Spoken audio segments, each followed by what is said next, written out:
గల్లా జయదేవ్కు గుంటూరు ఘాటు తెలిసొచ్చిందా? వచ్చే ఎన్నికల్లో మళ్లీ గుంటూరు వైపు చూడరాదనే ఆలోచనలో ఉన్నారా? నియోజకవర్గాన్ని ఎందుకు పట్టించుకోవటం లేదు? ఓటర్లకు ఆయన దర్శన భాగ్యం కలగదా? గుంటూరు నుంచి రాజకీయ అరంగేట్రం చేసి ఎంపీగా గెలిచిన గల్లా జయదేవ్కు రాజకీయ ఘాటు ఇప్పుడిప్పుడే తెలిసొస్తున్నట్టుంది. ఎంపీగా గెలిచిన గల్లా జయదేవ్ గుంటూరు వాసులకు కనిపించడం లేదు. ఆయన్ను చూసి చాలా కాలమైందని, ఓట్లేసి గెలిపించిన తాము గుర్తున్నామో లేదో కనుక్కుందామని ఆశిస్తున్నారు.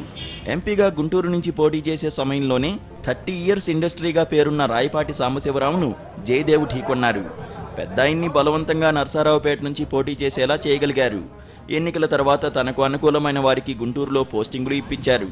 అధికారుల బదిలీలోనే కాదు, అధికార పార్టీలో కూడా తనకంటూ ఓ గ్రూప్ క్రియేట్ చేసుకున్నారు. మొదట్లో ఈ గ్రూప్ సభ్యులంతా కాస్త యాక్టివ్గానే కనిపించినా తర్వాత నీరసించిపోయారు. జయదేవ్ ఎక్కడ ఉండేది తెలియకపోవడం, కనీసం ఫోన్ చేసినా స్పందించకపోవడంతో ఆయన వర్గం నాయకులంతా చెల్లాచెదురైపోయారు. ఇక రాజకీయాల వైపు చూస్తే నర్సారావుపేట ఎంపీ రాయపాటి సాంబశివరావుకు గల్లాపై పేకల దాకా కోపం ఉంది. తనను గుంటూరు నుంచి పంపించడం ఒకటైతే, రెండోది రాజధాని కమిటీలో తనకు ప్రాధాన్యత లేకుండా చేశారన్న ఆగ్రహం రాయపాటి కోపానికి కారణం.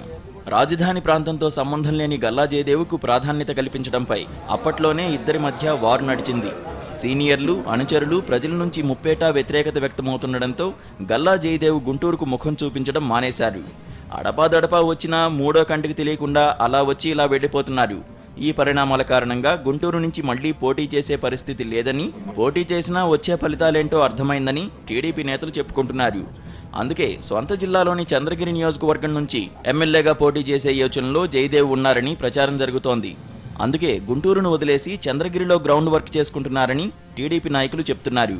మరి అదే నిజమైతే ఓట్లేసి గెలిపించిన గుంటూరు నియోజకవర్గ ప్రజల సంగతేంటనే ప్రశ్న వినిపిస్తోంది. Ravindra Reddy, senior correspondent, Guntur.